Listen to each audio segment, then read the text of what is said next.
اس video کو دیکھنے سے پہلے ہمارے چینل ندائے اسلام کو سبسکرائب کرنا اور بیل آئیکن پر کلک کرنا نہ بھولیں تاکہ نئی آنے والی ویڈیو آپ کو بآسانی ملتی رہے۔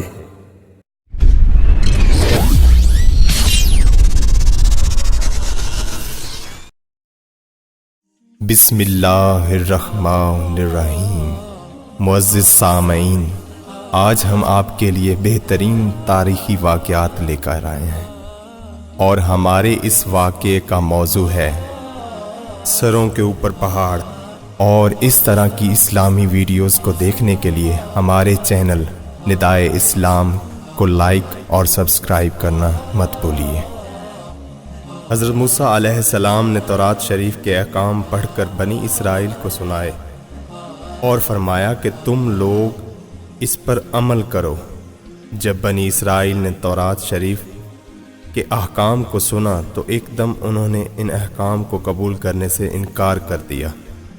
اس سرکشی پر اللہ تعالیٰ کا یہ عذاب نازل ہوا کہ ناگہاں کوہ طور جڑ سے اکھڑ کر ہوا میں اڑتا ہوا بنی اسرائیل کے سروں کے اوپر ہوا میں معلق ہو گیا، جو 3 میل لمبی اور 3 میل چوڑی زمین میں ڈیرے ڈالے ہوئے مقیم تھے۔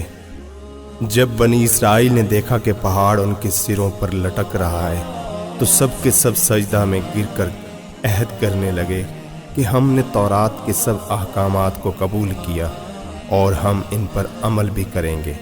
مگر ان لوگوں نے سجدے میں اپنے رخسار اور بائیں بھویں کو زمین پر رکھا اور داہنی آنکھ سے پہاڑ کو دیکھتے رہے کہ کہیں اوپر ہمارے گر نہ جائے۔